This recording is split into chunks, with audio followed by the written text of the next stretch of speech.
Thumbs up. Let's do this. Let's do this. Good morning, Justin. Good morning, Mr. Mark. How are you? I am well. I am blessed. Just enjoying the morning. Lizzie turns 21 today. 21 today. 21. When you hear this, Yeah, sure. wish her happy birthday. And she'll right. be like, what? Because it'll be some weeks later. But Exactly. But yeah, yes. just 21. yep, Man. just sitting in the blessing of 21 years ago. And you can't tell. Maybe you can hear it in his voice, but Mark got a beard trim and a haircut. So if he sounds a little fresher. I feel fresher. I feel stronger even. Yeah. Yes, you look stronger and fresher for sure. Well, thank you. Thank you. I'm just sitting up a little taller this morning. Yeah. Yeah, and you're also kind of seems like a little excited to talk about this topic. I am. It's as I've wrestled, thought, read, the stuff we try to do to promote. I've grown in my fear of the Lord in that awe sense, in that process of being fearfully and wonderfully made. It's just kind of it's been a neat, overwhelming kind of from an information. And it's just been really neat.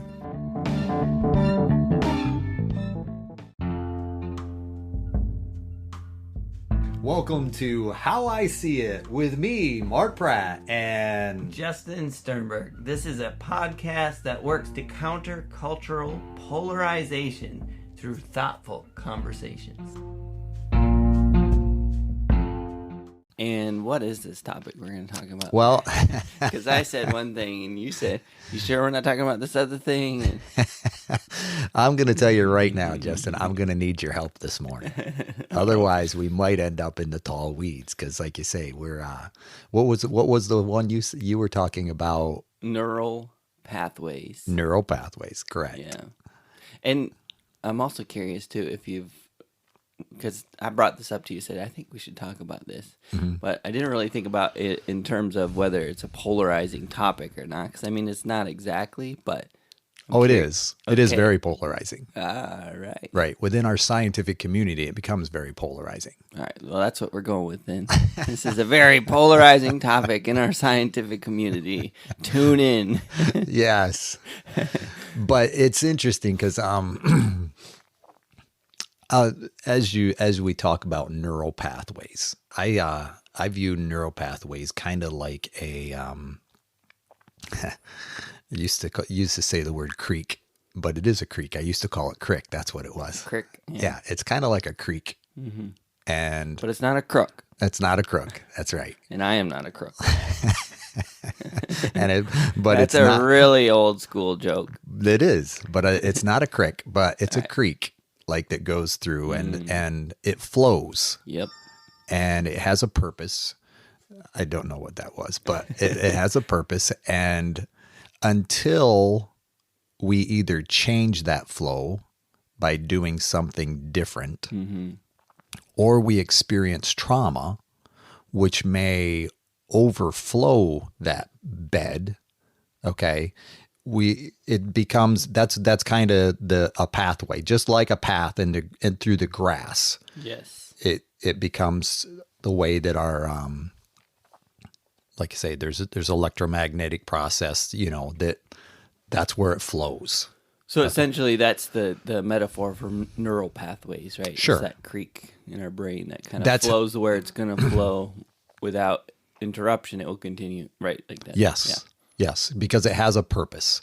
And if that purpose changes, or if I change my thoughts regarding that purpose, then that's when that process changes. And changing my thoughts, okay, is what we're talking about as far as neuroplasticity. And that's our brain's ability to be malleable. And that's where it comes back to, from a science perspective, there was the process that our brain is above our body. In other words, we can't think anything differently than what our brain was pre-programmed to do. Does that make sense? That's a viewpoint you're saying? That is a viewpoint. Okay. That's a polarizing viewpoint that basically we are born and our brain is pre-wired. So therefore it minimizes or even can negate free will. Mm-hmm. So that's like the nature side of nature versus nurture. To a degree, yes. Fair? Yes. Maybe. Okay. Yes, because what happens is I don't really have a choice. But if we're able to recognize free will, on the other side of that process is my thoughts matter. And that's where epigenetics comes into play. All right, let's hear the definition of that one. It's not etymology because we covered that one a few weeks That's ago. right. But Give me the etymology of how do I say it? Epigenetics. Epigenetics. Okay. Let's have it. Epigenetics, okay. Epi meaning the top or above. Okay, like our epidermis, that's the top layer, our skin. Okay, so epigenetics is that my thoughts or my mind is above my brain. Okay. Yeah. The brain isn't the mechanism. The epigenetics is that there is this process that's above genes. So for so long, and still in our science community, the tendency is to think about it in the sense of genes. So because they're like the blueprint, right? I mean, that's the concept. that's part of it. To where if we can isolate that gene, okay, then we can change the process, if you will. Yeah. And what happens, epigenetics basically says, no, there's a process above that. Okay, so the way that I think, I've been reminded so much of Mary Ellen and Mary Beth in this, because even the food that we consume can change part of our genetic process. And the thoughts we have can also change that, to where who we are is, according to much as we've developed our understanding and the ability to measure what happens in the brain and how it works and how it flows, we're able to recognize that 90% of who we are, okay, not so much from a physical standpoint, but yes, even our physical being, is controlled by our thoughts. And and this is the neat part to me, because what part of my brain structure or my gene mapping, if you will, is actually passed through my sperm and the ova. It's able to pass through that in what is communicated to the next generation. And yet we recognize in that 90%, okay, it's not that person is destined, okay, because of what has been passed on to them, because they still have the ability of free will to make choices regardless of the map that has transcended the sperm and the ova. Does that make sense? It does make sense. So everything in scripture that basically says children to the third and fourth generation, okay, is absolutely true. Many things are passed on through the family systems, and yet the individual still has free will to choose. So therefore they have the responsibility to choose. So the aspects of good DNA or, good genes, she has good genes, or he was born that way, are actually a myth. Yeah. Well, they're not a myth in the sense that there's nothing to it, right? Is that correct? It's, in other words, it's passed through. Yes, it is passed through, but that doesn't mean that that's who that person is. Yes. As far as a destined. As a defining. Yes. Yes. Yeah, I think that's incredible, and obviously something that feels intuitively true to me based on like being involved in recovery for a long time and Sure. seeing people who share their stories of this is what I was and this is what my parents were and this is what their parents were and now I'm Sure. not that, Yeah. And in the course of one lifetime, kind of breaking that chain, you Yes. know. Yes, exactly. Yeah. And the neat part of it is this is what kind of brings up the awe part for me is that this is new science. This is, cutting edge. In other words, we always talked about it even with our kids.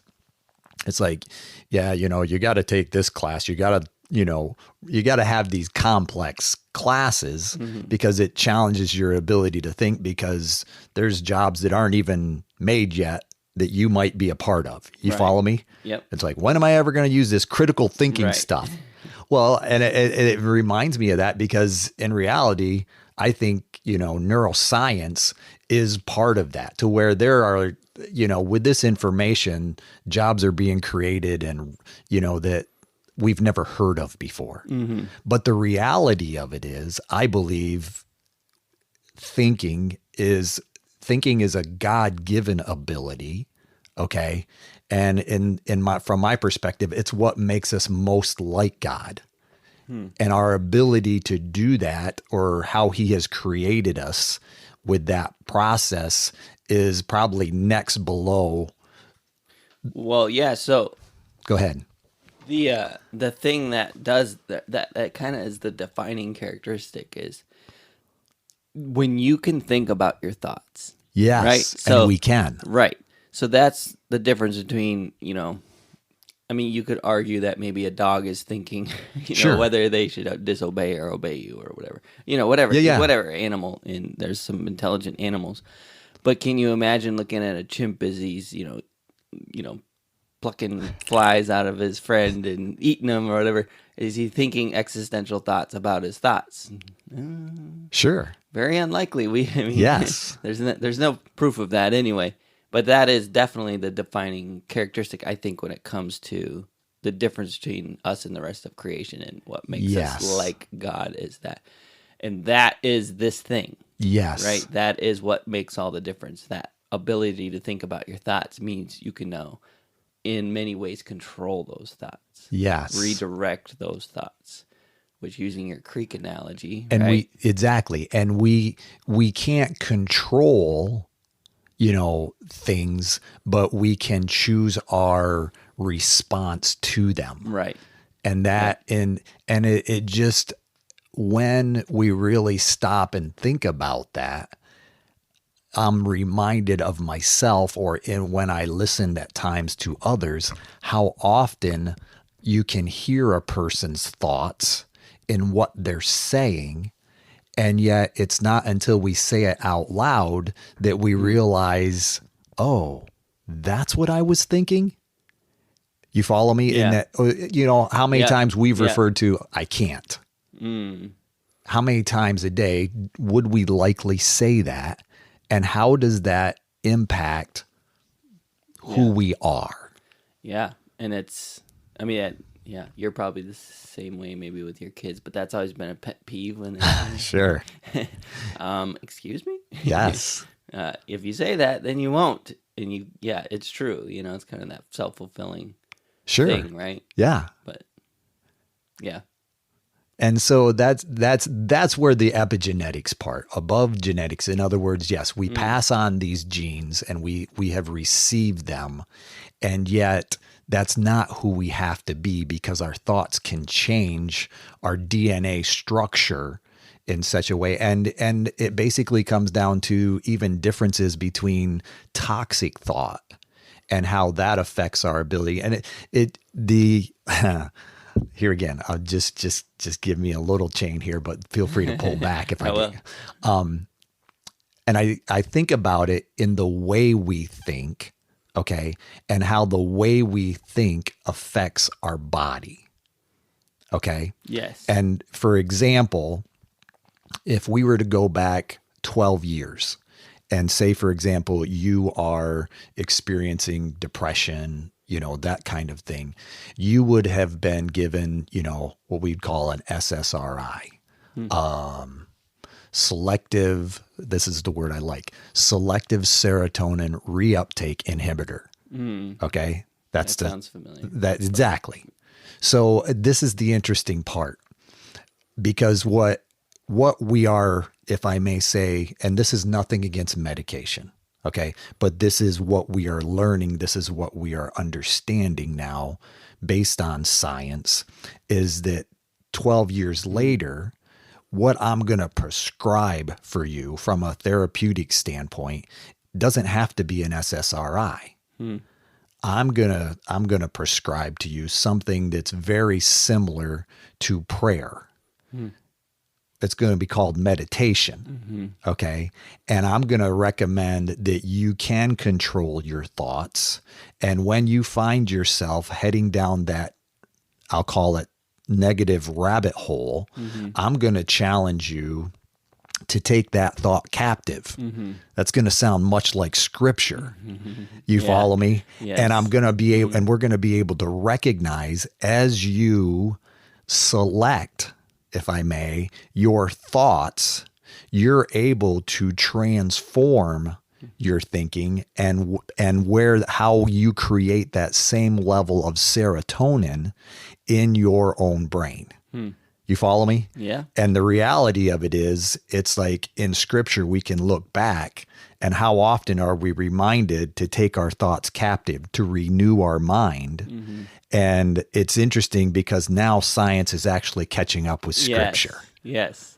That is exciting. And honestly, that's exactly, so this Sunday, the message we had, it's the last message in a series called Pre-Decide. Sure. Right? So Pre-Decide right there, we're talking about taking thoughts captive. Basically, we're pre-meditating on decisions, essentially, right? Sure. And, we read from Romans 12, 1 and 2, which I'm going to read, which we always just, paraphrase. Sure. Yeah, I'm going to read one. Okay. So Romans 12, 1 and 2 says, I appeal to you, brothers, by the mercies of God. Present your bodies as a living sacrifice, holy and acceptable to God, which is your spiritual worship. And do not be conformed to this world, but be transformed by the renewal of your mind, that by testing you may discern what is the will of God, what is good and acceptable and perfect.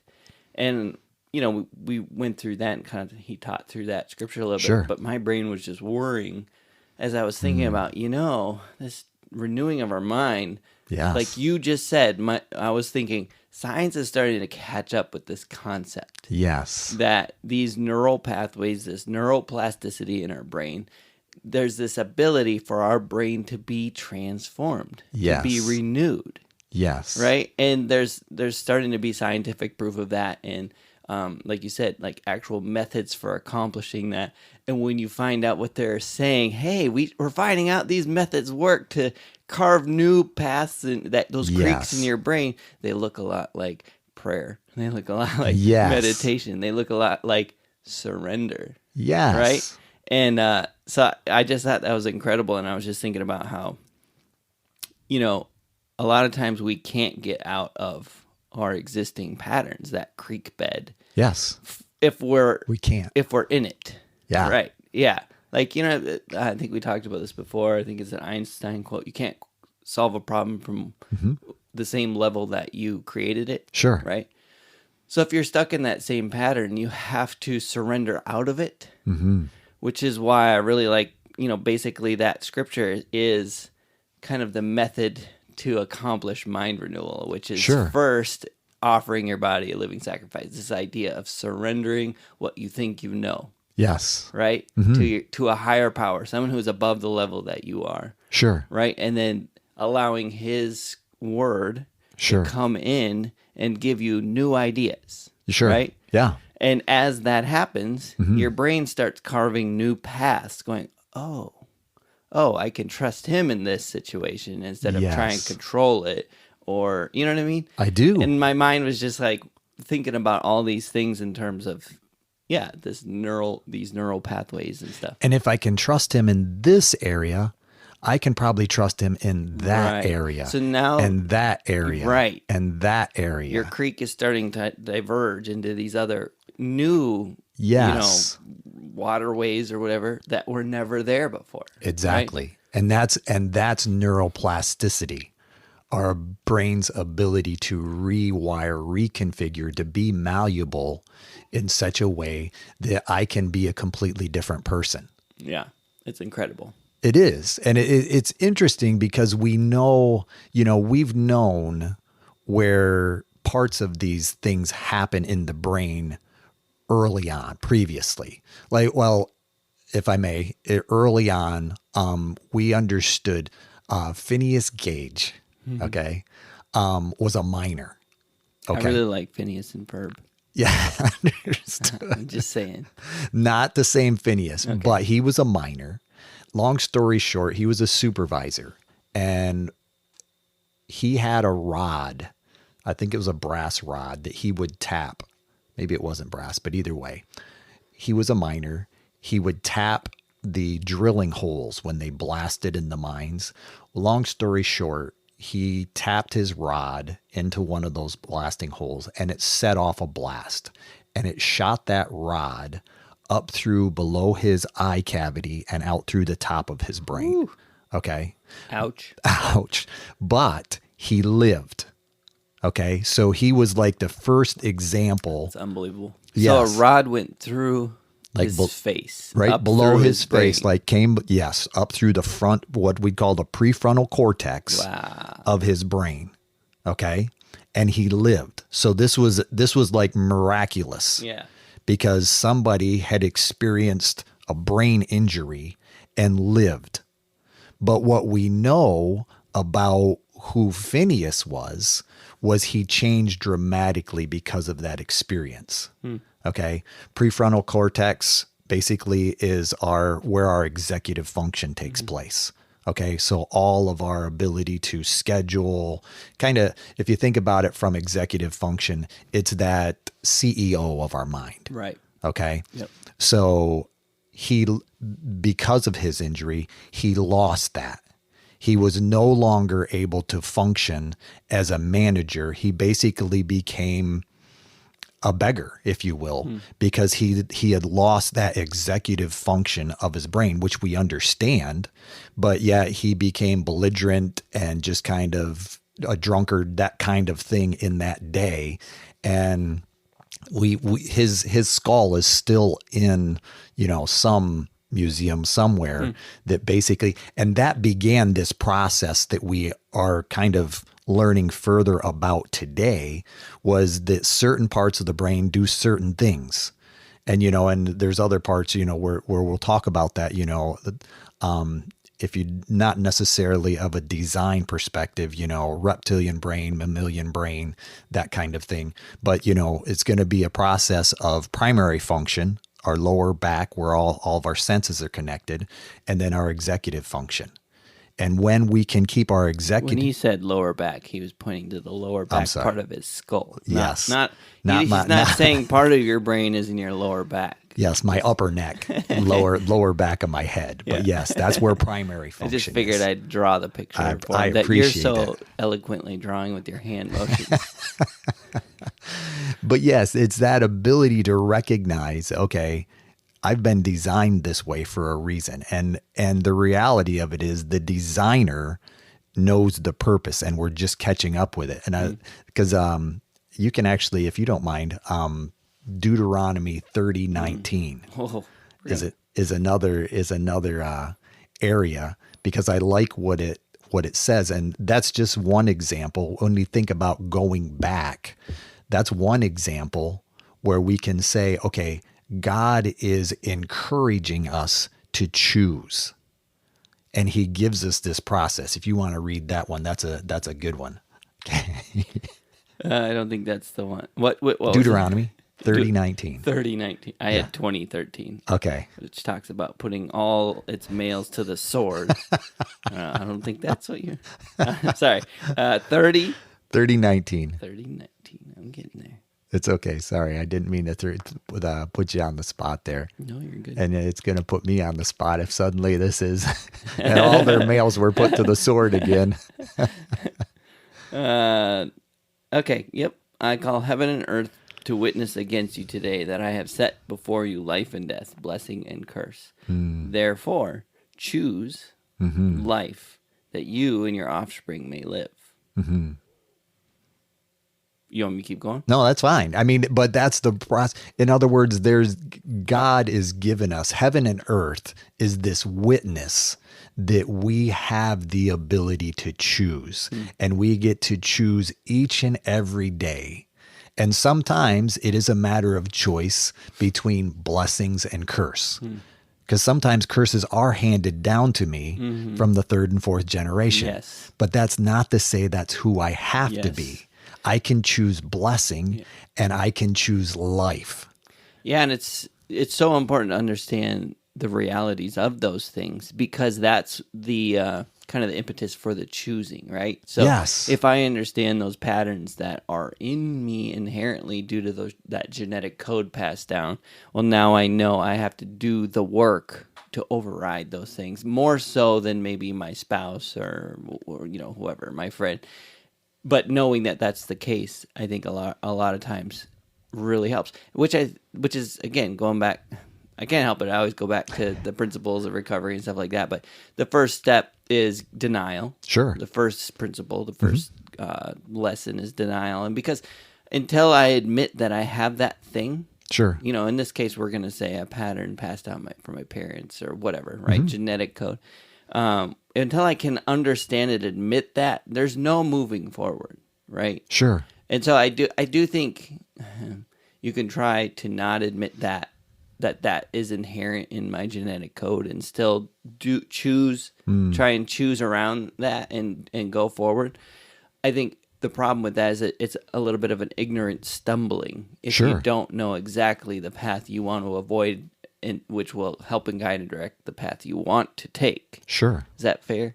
And I think it's very fair. And I think in addition to that, if I'm hearing you correctly, what you're saying is that we have a choice, or what I'm hearing is we make a choice each day, whether we know it or not, in many ways.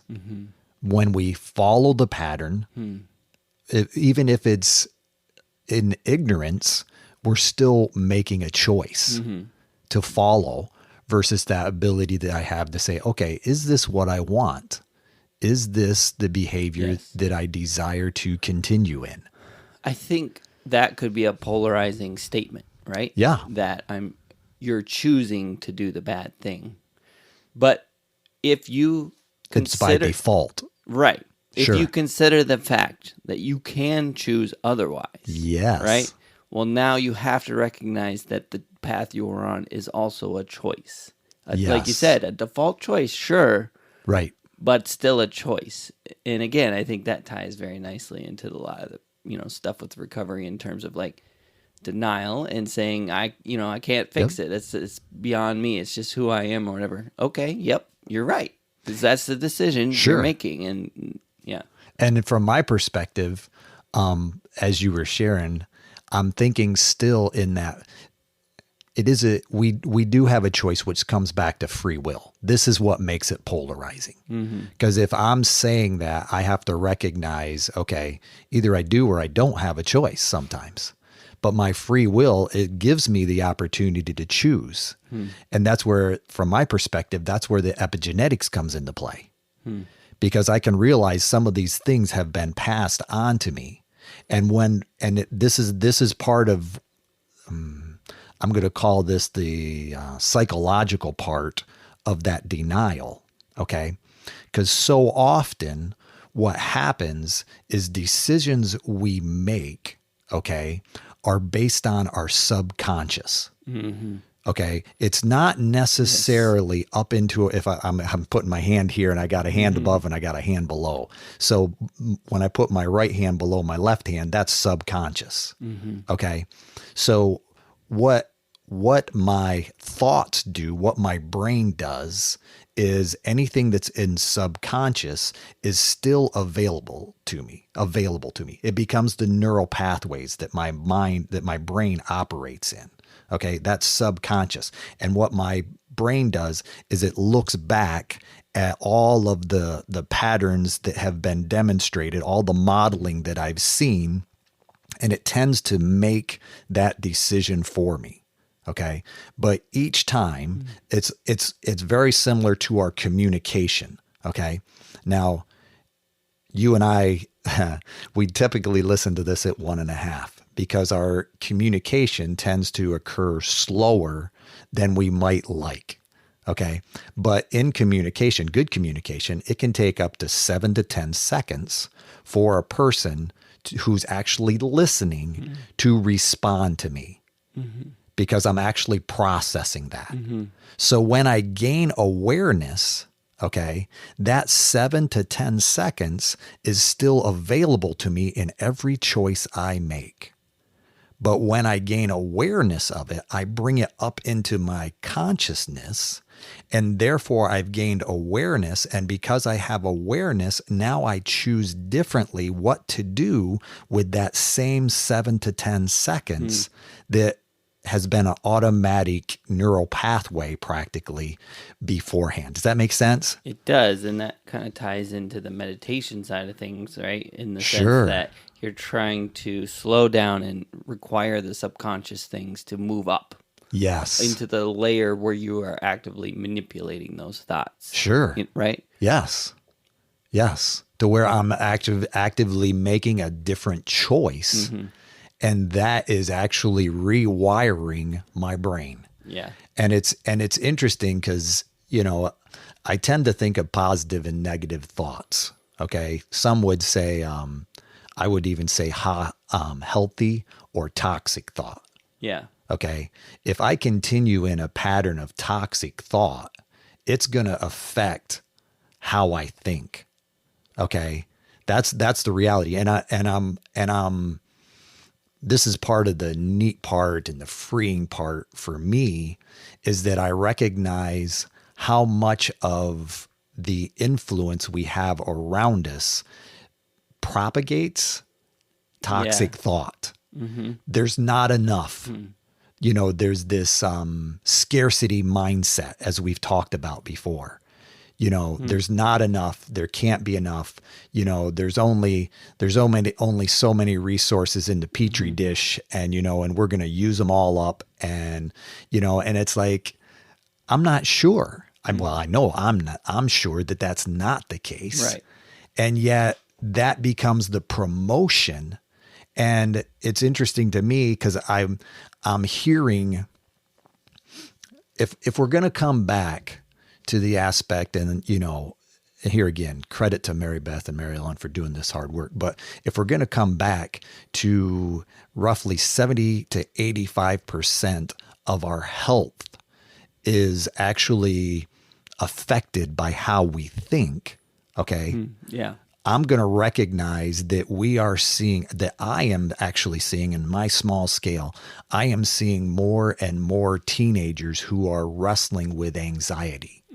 I am hearing more and more about younger kids who who have cancer. And from my mind, I'm automatically going there and saying, okay, what are we continuing to promote? And how is it really affecting the health of our young adults and kids in this process that, you know, and it still comes back to scripture for me, because God hasn't given us a spirit of fear.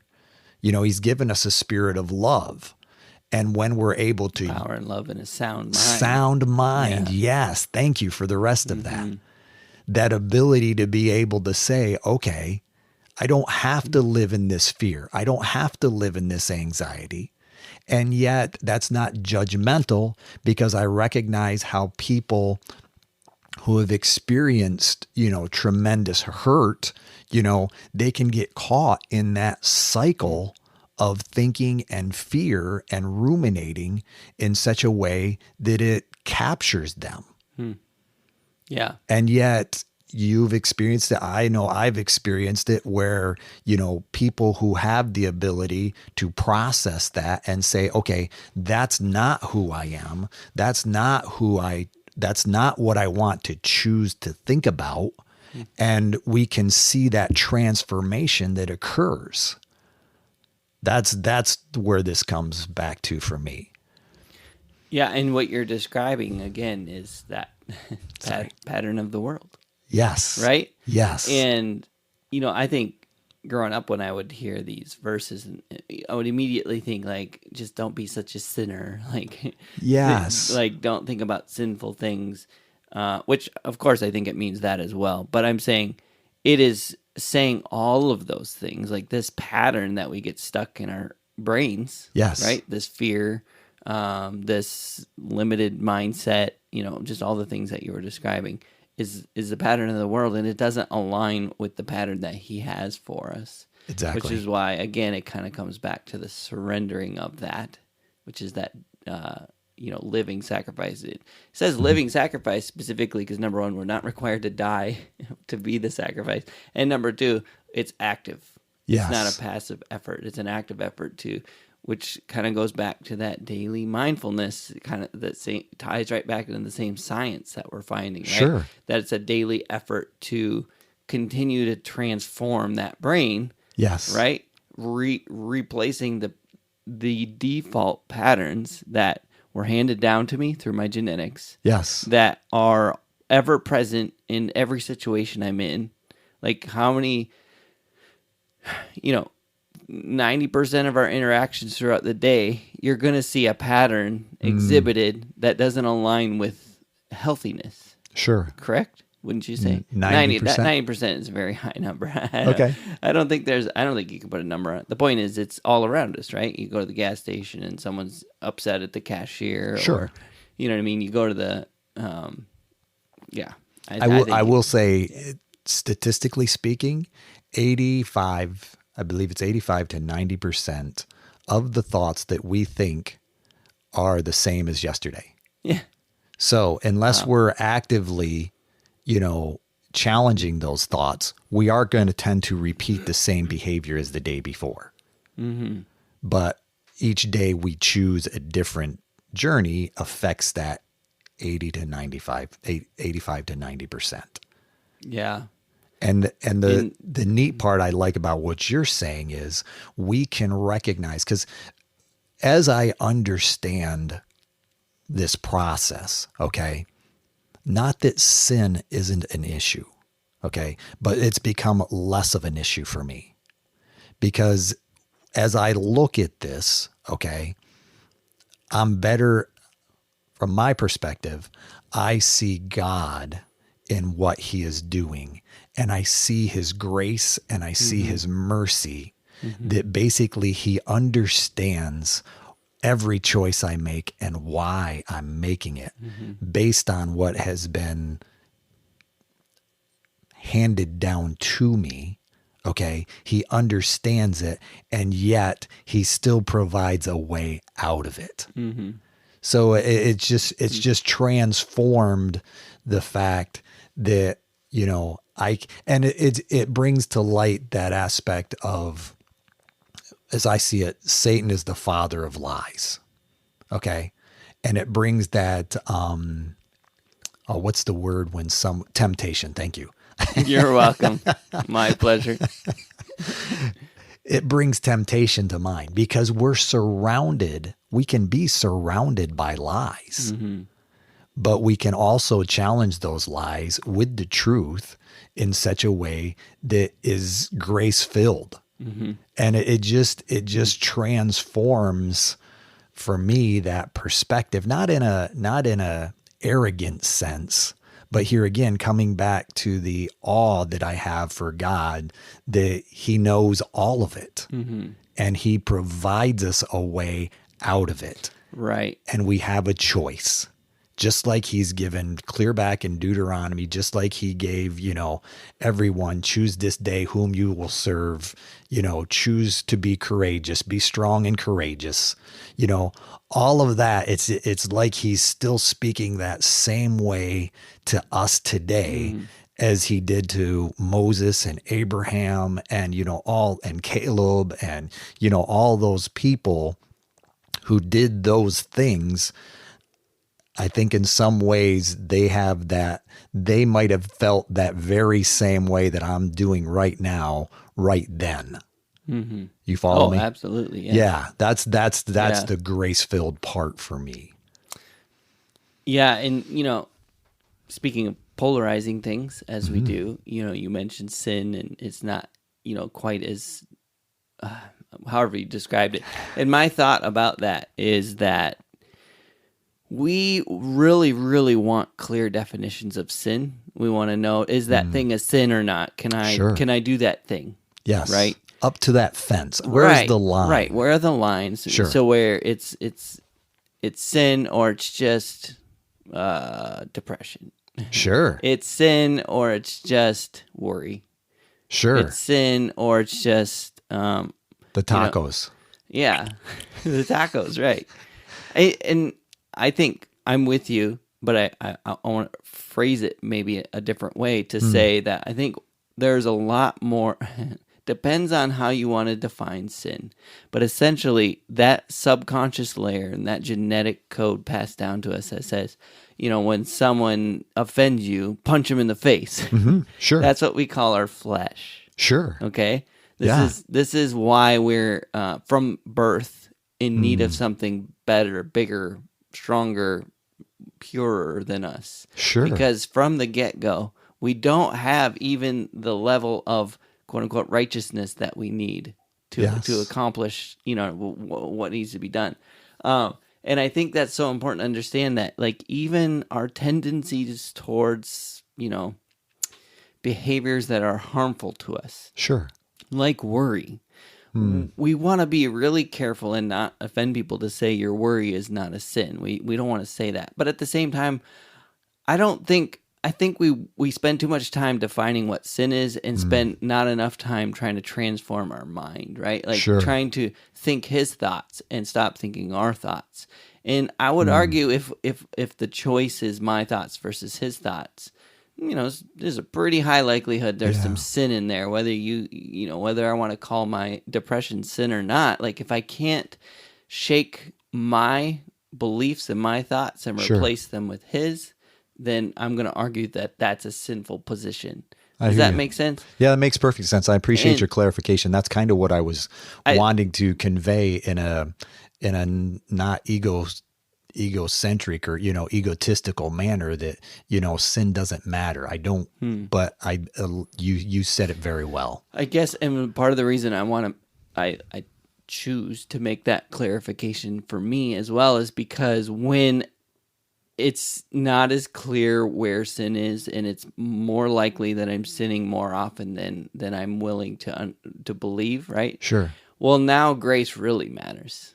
Sure. Right? And exactly. I do think that's where the Pharisees got it wrong. They're like, okay, we drew the lines. The Yes. fence was erected around our lives, and we no longer allow sin in. Yes. Sin lives outside the fence. Yep. And Jesus is saying, you fools, you're whitewashed, tombs. You're dirty on the inside and clean on the outside. Yes. You know what I'm saying? Yeah. And so they clearly got it wrong, and we tend to get it wrong when we think, oh, that thing is the sin, versus sin just kind of comes out of me, and Sure. what needs to happen is I need to put him back in me Yeah. to continually living sacrificially replace myself with him, removing those old patterns of the world and allowing, when I get rid of myself and allow him to come in through that surrender, through that daily sacrifice, well, now he begins to renew my mind. Yes. Right? And so tomorrow, Yep. 15%, I'm not thinking the same way. Exactly. Right? You said 85%. So there's 15% that on a daily basis we can tap into, where he's transforming us so that my patterns slowly adjust over time. And I used to be heading this direction. I'm Yep. pointing Exactly. to my left. And over the course of some years of doing this daily work of transforming, allowing him to come in and transform 15% of my thoughts in that day, I'm now over here pointing this direction. Exactly. My mind has been transformed and renewed. Yes. Right? And I think that's that happens when you recognize the need to continually suppress self, which Sure. continually desires to fall into those patterns that I've been handed down and or are modeled right in front of my face. Like I was saying, as you walk out into the world, it's like, oh, or you watch TV, you watch news, and you see those patterns. All of that stuff is continually trying to become the default. Sure. Right? And we have to do the work of that surrender. Yep. And I like the analogy you brought up with the Pharisees, and we can recognize how for generations that had been etched in their thinking, that was handed down, it was passed on. And when it came the moment to make a choice, they just didn't. You follow me? All the information was there, and in some ways, it's kind of similar to our perspectives today, because I think at times, and I like the way you describe it in this transition to be more Christ-minded, because I think in our day and age, we can have this aspect of open-mindedness. To where, and I think in some ways, science is basically saying that, some of this open-mindedness may not be all it's cracked up to be either, because what it reminded me of is individuals, okay, who were basically, who dealt with depression, okay, if they recited or repeated positive I statements over a longer period of time. It's affirmations, essentially, right? Well, is it? It's I statements, yes. Okay. I'll stop. Sorry. No, you're fine. What was the movie, The Help? Remember The Help? Where the maid was telling the little girl, "You are kind, you are beautiful, you are strong." Well, that was an affirmation. Yeah. Okay. But if I'm taking it from an I standpoint, I am strong, I am kind. Research says that basically doing that doesn't make a person better. It actually can be counterproductive because when it's just about me. And what it does in some ways is it creates more cognitive dissonance. It's where what I'm feeling doesn't necessarily align with what I'm thinking. But if I can transform and I recognize that I'm not the center of the universe, but there's something bigger than me in the center of the universe, that's when the transformation occurs. They actually were able to measure, okay, people with HIV, they were actually able to measure the amount, it was a load, what would negative things in your bloodstream be? Negative things? Yeah. It's, in other words, when you're sick, you have too much iron? No, you have a higher level of, shucks. I'm just going to throw out blood words. Hemoglobin. I think that's a good one. It's like Mary Beth would have called offenses. Yeah. Okay. I'm going to call it, I apologize. I don't have that. The word's not coming up to me, but they were actually able to measure it was a load. It was like things that offense load. We'll call it the offense load. Okay. In their blood system. And those who actually were able to recognize or admit that there is a loving God, okay, the load, that offense load, actually diminished for them. They could measure that in their blood with people who had HIV. If a person didn't have that feeling, it was like their levels kept climbing instead of dropping by that third. And it basically, and there again, that's part of the epigenetic process, because we can recognize all twins are not the same person. There's those subtle differences that I make by choosing. Because if our brains were all, machines, okay, no twin would ever be different. Because they have the same genetic code, right? That's right. So therefore, if they're the same genetic code and our brains are machines, those two individuals would continually be. But that's where epigenetics come in. Each person can make those subtle choices. and the child that is born 3 minutes ahead is going to have a different standing to a certain degree than the quote unquote younger twin. You follow me? Yeah. And all this, and it's just fascinating when you think about is. that in that context of, these are how powerful our choices are and our environment is. And yet we have this ability to choose it differently. And even down to the food we consume. They did a study with mice. Okay. Certain mice, agati mice, okay, tend to be yellow and they tend to be overweight or obese. Okay. But what they did, there's a complex name for it, but what they did was they gave them B vitamin before they mated. And just that influx of dietary dynamics changed the genetic code within those mice to where that next generation no longer struggled to be fat and obese, just because of the B vitamin being introduced before they made it. And it actually proves they went on to do that and research how obesity is affected even in humans based on what we consume. Even is it Noom? Are you familiar with Noom? Yeah.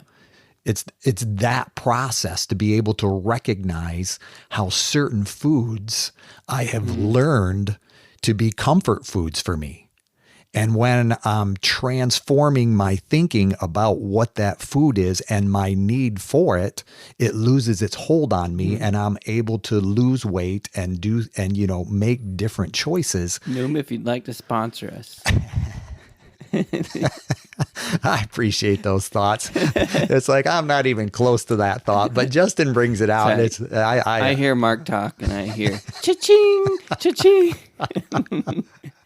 I appreciate that, Justin. Like you say, somebody needs to be thinking on the cha-ching part of this deal.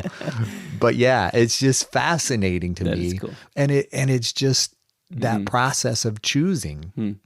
Not only, and it's not about, and here again, it comes back to you. It's not necessarily about positive thinking. It's about the mind of Christ. And this is a choice that we have. And I think it comes back to me when I have choices, when I recognize that, yes, I was born a certain way, but that's still a choice to me today. I'm also mindful of the responsibility that goes along with that. Because if I'm thinking that I was just born that way and therefore that's my excuse, that's going to seem mighty frail at some point in my life. And it's like, okay, I've lived my entire life thinking I didn't have a choice.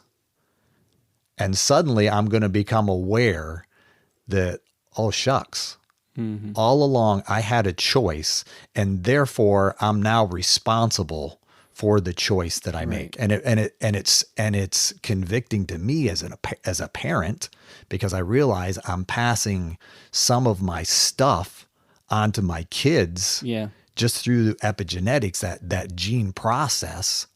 And yet I want to be making choices today. Well, once they left the holster, you aren't going to change that epigenetic code. So. You're not. I'm not changing. You've now switched to nurture. I'm not changing the gene pool that was passed on. Okay. But yet by relationship, I can help redefine some of the choices that they make based on what I'm modeling. Yes. And that's part of that responsibility, conviction in a positive sense for me to be able to say, okay, yep. And it's just, yeah. I mean, a lot of what you're talking, or what we've talked about today, I really do think does tie back to this conversation about nature versus nurture. And I think, there are camps that believe way more in nurture and way more in nature, right? Sure. I feel like everything we're talking about here is both. Sure.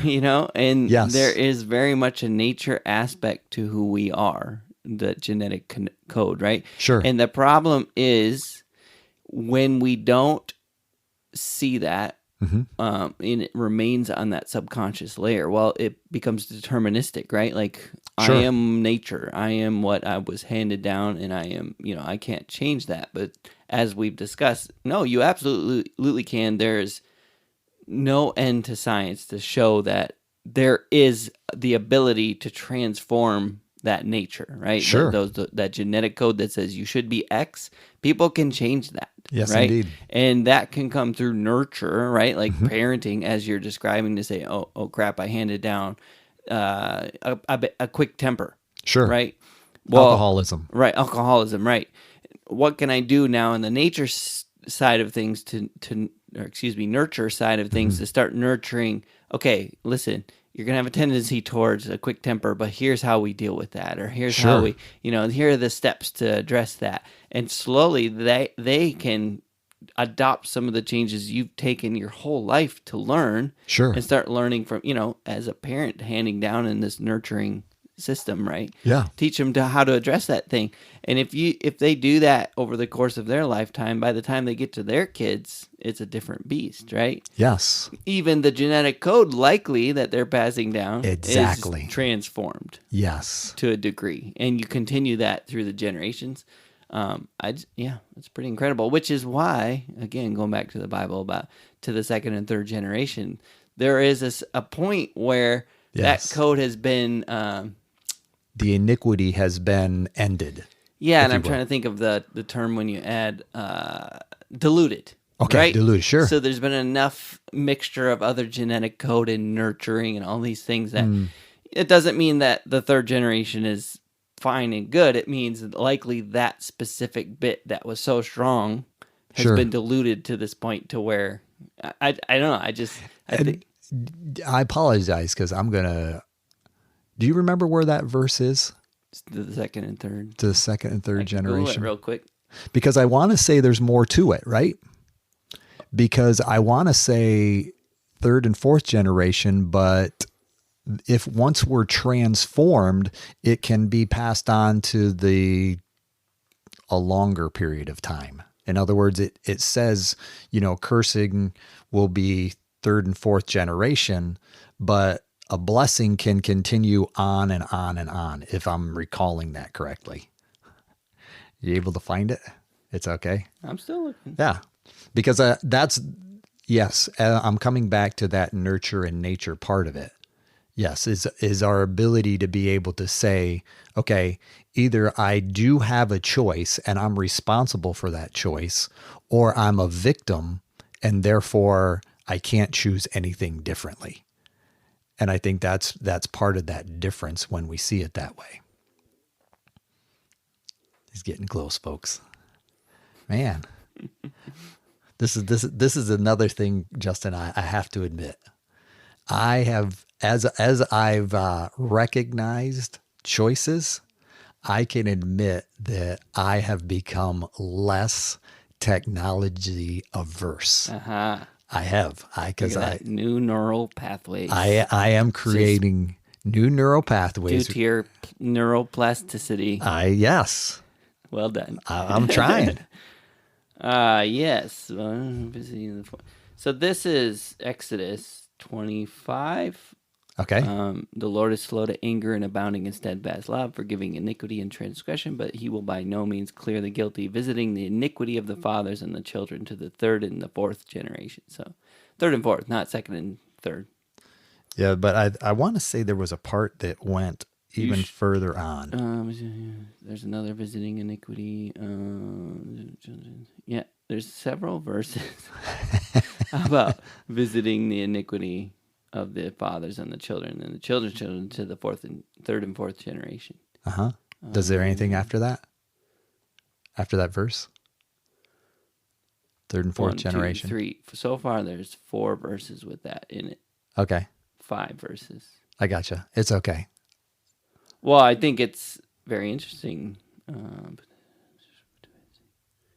Because I want to say there was one of them that almost made it, if you challenge that process, if you choose differently, yes, it will, that iniquity can last for the third and fourth generation, but blessing will continue on even further is what. Yeah, I would have to click through each of these. Yeah, it's okay. Don't worry about it. That was my bad. I should have. I think It just kind of came to me in the middle of our discussion. whether it's tied to these scriptures or not, Mm-hmm. we know it's certainly in the New Testament in terms of Jesus allowing that, right? So Sure. essentially, whatever was in the past, Yes. the minute we take on salvation can be erased. Now, Sure. then it goes to all the work of the, Mm-hmm. the daily, living sacrifice concept. But yeah, Sure. yes, it's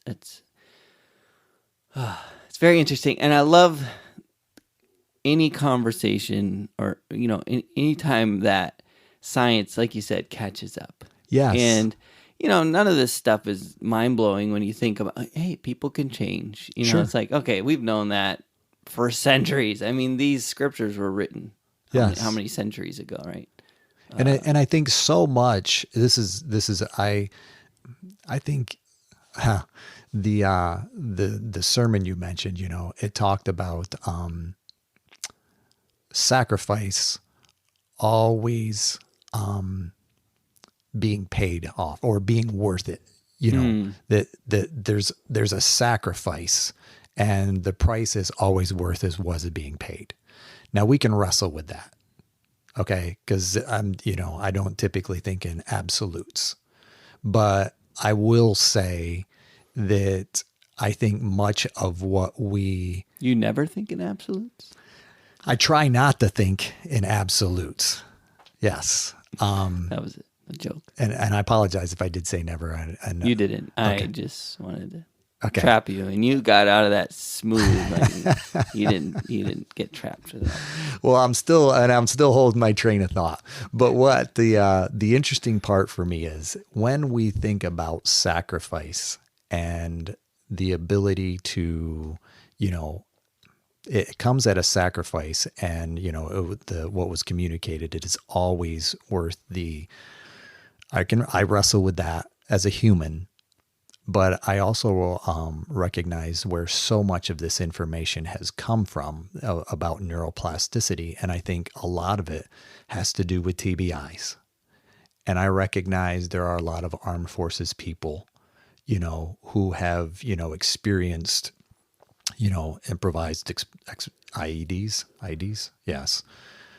For those of us who don't know the acronyms, TBI. Oh, traumatic brain injury. Sorry, I apologize. An ID.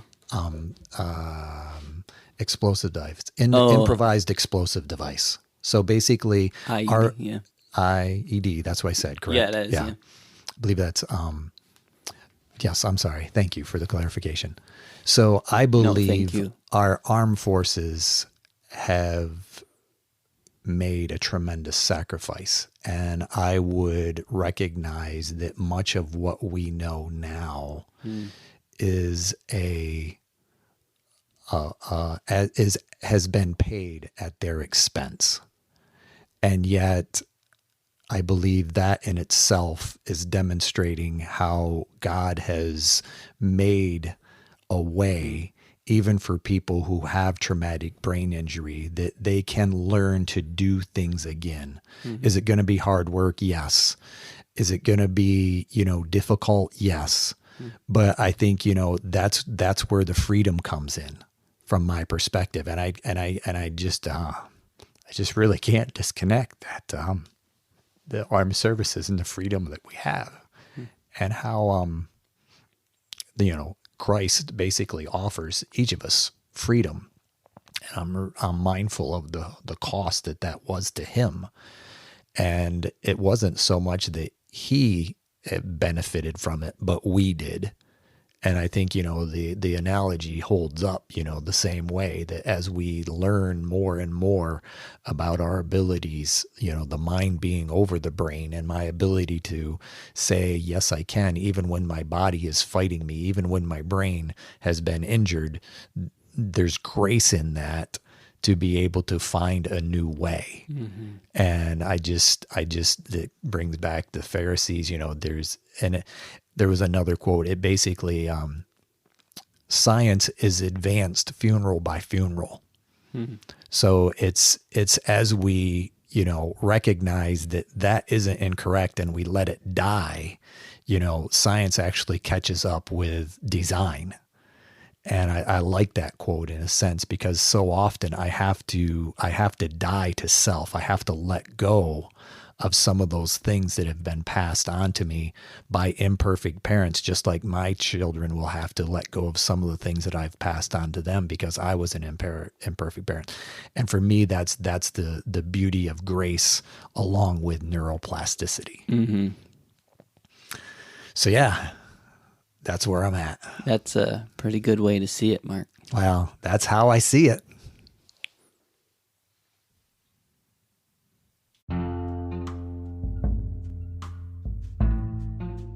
Hey, thank you for listening to our podcast. If you like how I see it, please do all the things that podcasts tell you to do. Subscribe, rate, review, follow us, and or talk nicely about us on social media. If you want to reach out, the email is us@howiseeit.click. Yep, I said .click, as in .click. Please tell your friends about this show, and we'll see you on the next one.